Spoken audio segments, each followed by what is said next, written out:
calling in from about 130,000 miles out.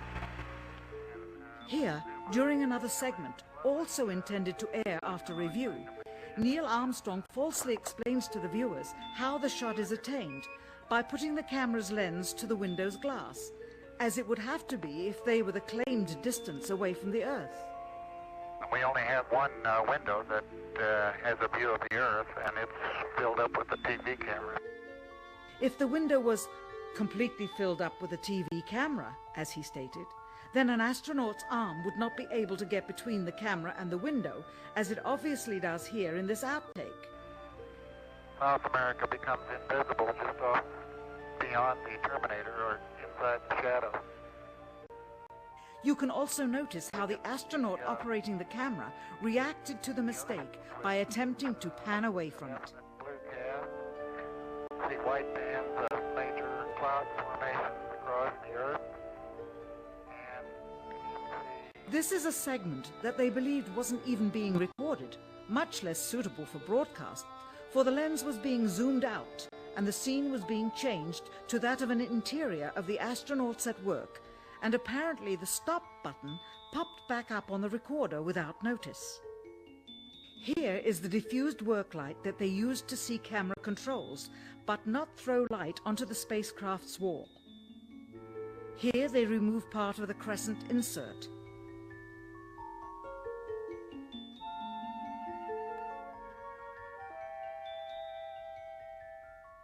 Finally, the iris is opened up and you can see the real location of the camera and the very bright and near Earth out the window.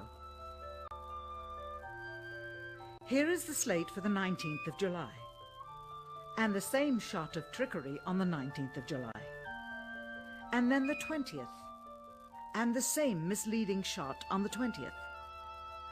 Later that evening, they were said to be walking on the moon. How can this be when they were in Earth orbit only 9 hours earlier, and the moon is some 3 days' journey away? Furthermore, if they genuinely went to the moon, why would they be faking any part of it? Why this trickery with the window? By faking being halfway to the moon, it becomes apparent that they did so because they could not even go halfway.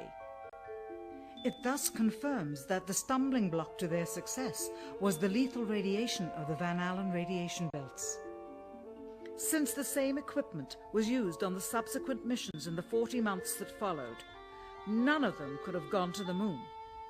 They only increased their proficiency at staging them. When some TV viewers of the second manned mission to the moon telephoned the networks complaining that reruns of I Love Lucy were being interrupted, it became clear that for the taxpayers, once was enough. But it wasn't enough for the government and contractors. Billions of dollars of pure profit went with each return. How coincidental that the following mission would have the element of life and death jeopardy. Apollo 13. Now the public would take going to the moon more seriously and be reconnected with the drama. We now realize that perhaps the reason Neil Armstrong has never given an on-camera interview is because he doesn't want to lie anymore. What threats may have been made upon such honorable men or their families to possess their reluctant cooperation and later ill feelings towards perpetuating this still darkened hour in American history. NASA's highest-ranking official, James Webb, resigned without explanation just days before the first Apollo mission. Why, when he was on the threshold of achieving the greatest accomplishment of his career? All 3 Apollo 11 astronauts also resigned shortly after their return.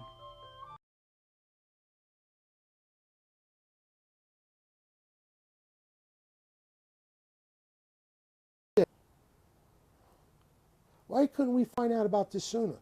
And now Mount Sinai released the report, more people are going to die after September 11th than on September 11th.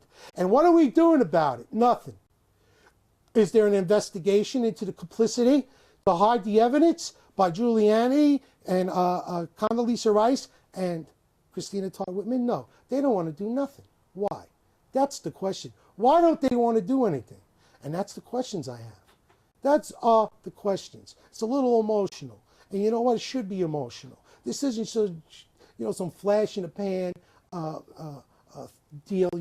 It's the in thing to think 9/11 was an inside job. Let us bring back the hippie movement type of crap. This is real stuff. They've done some crazy things in the past. What makes you think they ain't willing to do these things now? Have they changed? People don't change. Have you ever changed? Really? Really? I hope so. September 11th, the veil was taken from my eyes. There's a portion of scripture in the New Testament, John 9:11. It talks about a blind man from birth. Incidentally, it's 9/11 that received his sight for the first time. In Acts 9:11, the Apostle Paul was blinded on a road, and you know the story, and he's praying to receive his sight. Have you got clarity? You know what you're really looking at? You know what Mark Twain said? He says, not what we know that gets us into trouble, it's what we know for sure that just ain't so. So you tell me, why aren't you asking the same questions I'm asking?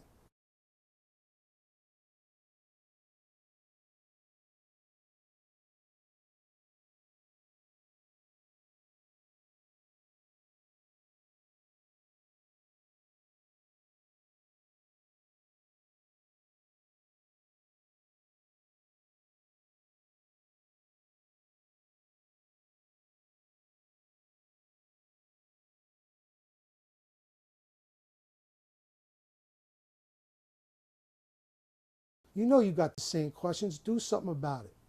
Write your congressman. Get involved with New York 9/11 Truth. Go talk to Luke down there at Ground Zero. Go talk to Luke. Go see Luke on Saturdays between 12 and 4 o'clock. Go check out the youth movement for 9/11 Truth. See if there's anything to it. And if there's nothing to it, oh well, we're just a bunch of nuts. But if there's something to it, what are you going to do? What are you going to do?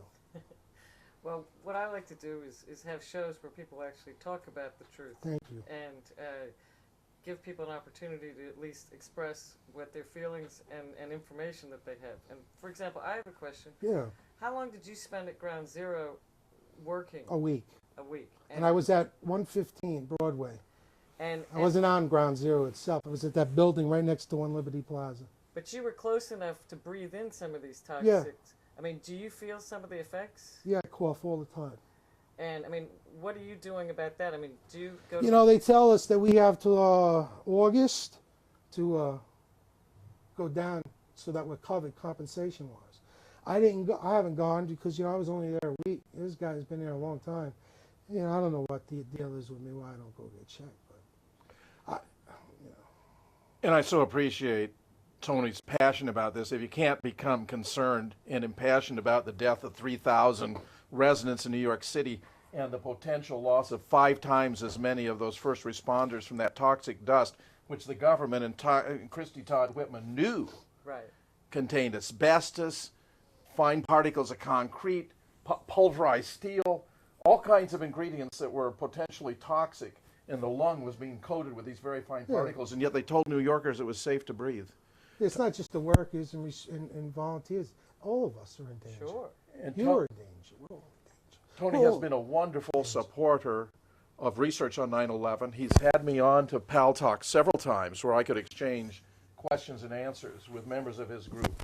And he's been very steadfast and good-hearted in its pursuit. And I'm so delighted to have him here with us today. When he mentions Operations Northwood, he's talking about a very important development from the 60s when Castro came to power. Eisenhower was so upset that he brought in the chairman of the Joint Chiefs, Lyman Lemnitzer, who was an Army general, and told him that if the United States didn't have a legitimate reason for invading Cuba, they should invent one. Lemnitzer took this to heart. They created what was known as Operation Northwoods and began floating ideas to Jack Kennedy, some of which were quite outrageous. They included, for example, that if the Atlas rocket carrying popular astronaut John Glenn into space were to blow up, they would have irrefutable evidence that Castro had done it. The only way they could do that, Molly, is if they arranged the event themselves. Another plan they had was to fill a commercial airliner full of college students on a holiday, fly it over Cuba, and shoot it down. in the fine print it said they'd actually landed a secret base, offload the students and fill it with dummies. But can you imagine one of these live students showing up in the U.S. or one of the dummies in Cuba? They also talked about how the list of casualties would inflame the American people, who would insist the American military rise up and crush Cuba. Jack was having all these proposals vetted by Maxwell Taylor, and he was turning them down.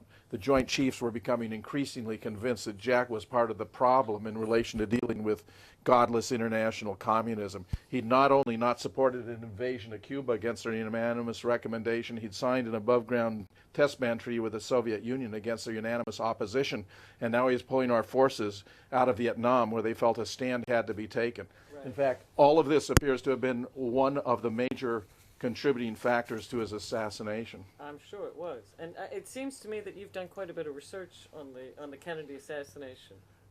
That's true. I organized a research group, including the best qualified individuals to ever study the case back in 1992, in the wake of the controversy generated by Oliver Stone's film JFK, including a world authority on the human brain who is also an expert on wound ballistics, a PhD in physics who is also an expert in radiation oncology, which is the treatment of cancer using X-ray therapy, who would discover that the autopsy x-rays had been altered in several different ways, a physician who actually had been present when Jack died and then was responsible for the care of his alleged assassin Lee Oswald 2 days later, a legendary photo analyst who not only has done marvelous work on JFK, but now who has done work on 9/11, including a study of the Pentagon crash scene that was very instrumental in drawing me into the events of 9/11, and another PhD, this time from Australia, who's an expert in electromagnetism and the physics of light and moving objects, who was instrumental in establishing conclusive evidence that the home movie of the assassination, the so-called Sabruder film, is actually recreated from original footage in order to take out significant events and alter the sequence,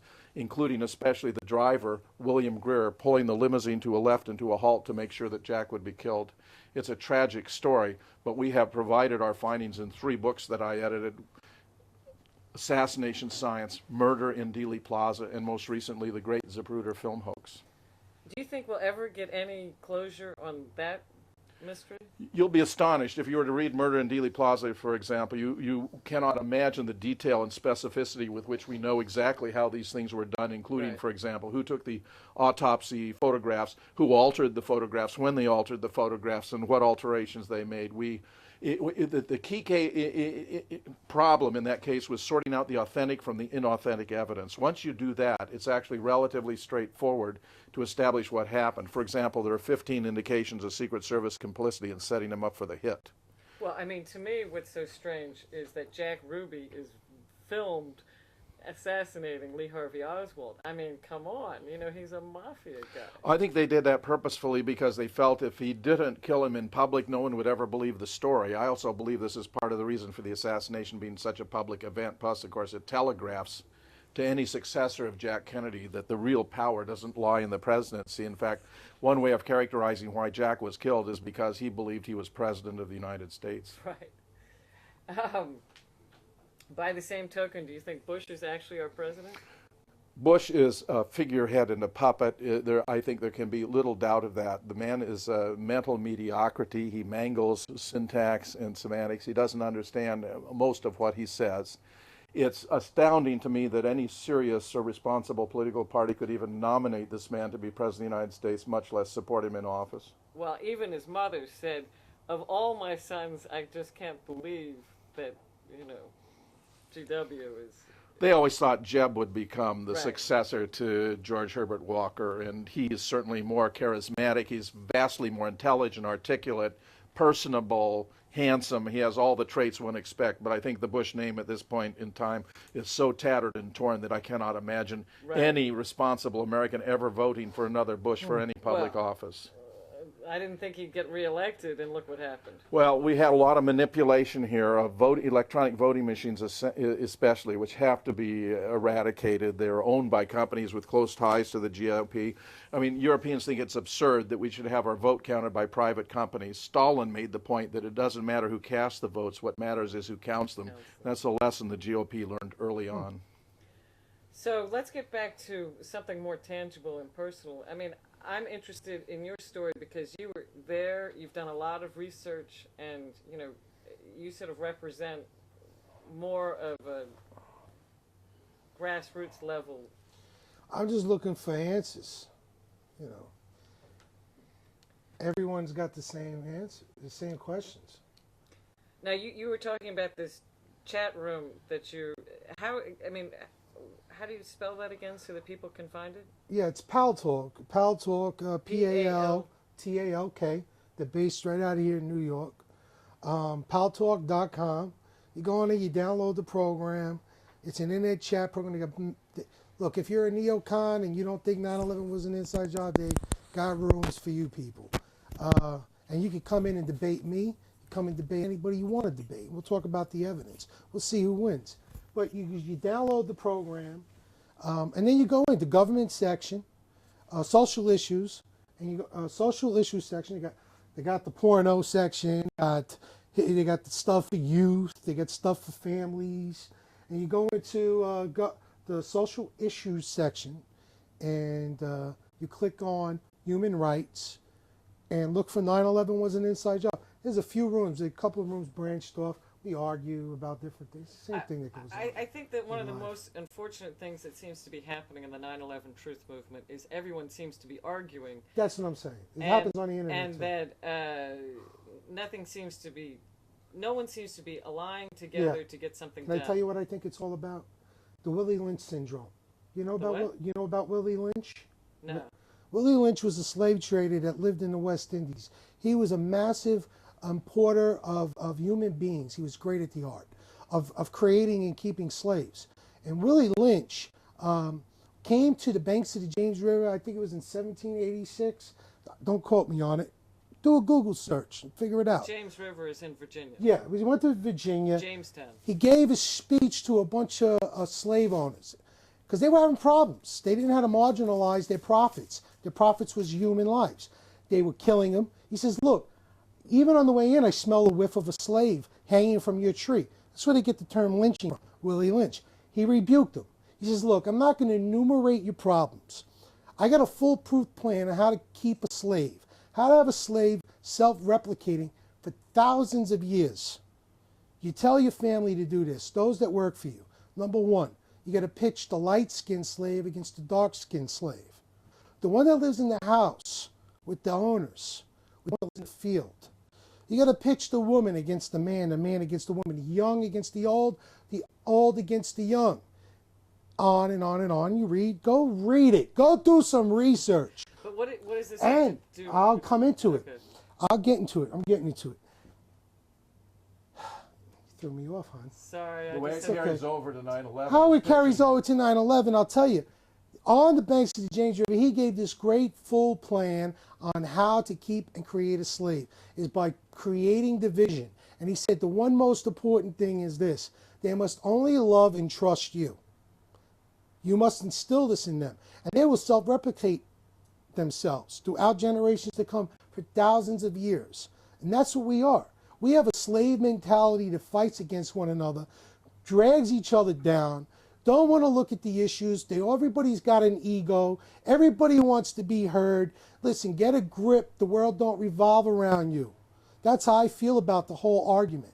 You know, if someone's wrong, sooner or later they'll be found out. And you know what? Time takes care of itself. That's not what we should be focusing on. We should be focusing on why aren't they asking the questions? Why isn't Congress putting it to the carpet? Why did Condoleezza Rice, Christina Todd Whitman, and your beloved wannabe president, Rudy Giuliani, keep from us how dangerous those toxicity levels were? What was the reason for that? Why did President Bush ask Daschle to limit the investigations into 9/11 from the 9/11 Commission?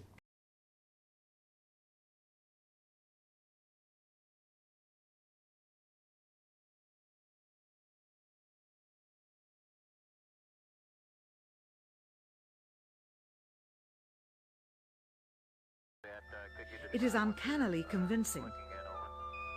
During this segment, intended to be edited and played back later for the worldwide television audience, dated July 18th, 1969, Neil Armstrong condemns himself as he states that he is 130,000 miles out, or halfway to the moon, as the NASA flight log also states on this date. when he is in reality in low Earth orbit of a few hundred miles. On the 25th anniversary of the event in 1994, Neil Armstrong made a rare public appearance and held back tears as he spoke these brief cryptic remarks before the next generation of taxpayers as they toured the White House. Today we have with us a group of students among America's best. To you we say, we have only completed a beginning. We leave you much that is undone.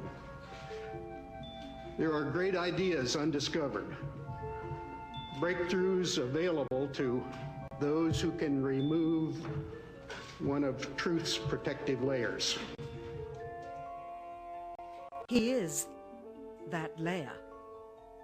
Perhaps someday soon, with the uncovering of this footage and its meaning, the true patriots of America will rise up or come forward and free the citizens and themselves from the sin that so easily entangles and from a federal government that needs to have the gangrene cut off.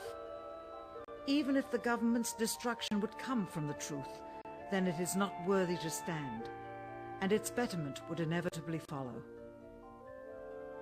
All of us are mortal. All of us will die.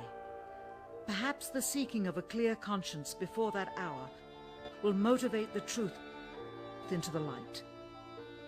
Perhaps as citizens we should offer amnesty for this and other crimes of history, for facts from those involved, before the truth perishes with them. Why must we wait until the year 2017 to open the Kennedy assassination files? Perhaps they will not even be opened then, for the law that reluctantly stipulates their release says so with this clause, quote, with the exception of documents certified for continued postponement by the President. Whoever believes the citizens to be too immature for the truth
biggest social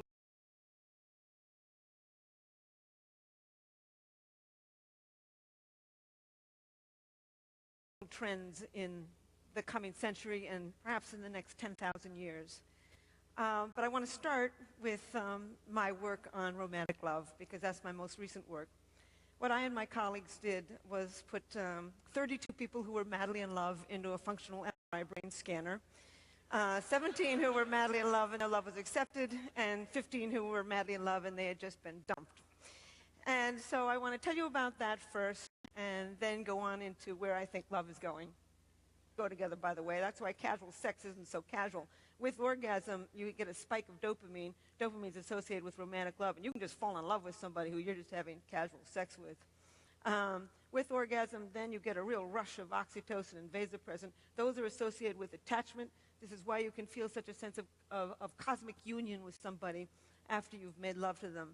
But these three brain systems, lust, romantic love, and attachment, aren't always connected to each other.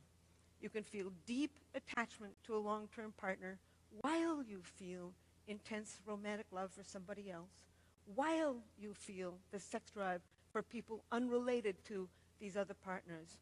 In short, we're capable of loving more than one person at a time. In fact, you can lie in bed at night and swing from deep feelings of attachment for one person to deep feelings of romantic love for somebody else. It's as if there's a committee meeting going on in your head as you are trying to decide what to do. So I don't think, honestly, we're an animal that was built to be happy. We were an animal that was built to reproduce. I think the happiness we find, we make. And I think, however, we can make good relationships with each other. So I want to conclude with two things. I want to conclude with a worry. I have a worry, and with a wonderful story. The worry is about antidepressants. Over 100 million prescriptions of antidepressants are written every year in the United States. And these drugs are going generic. They are seeping around the world.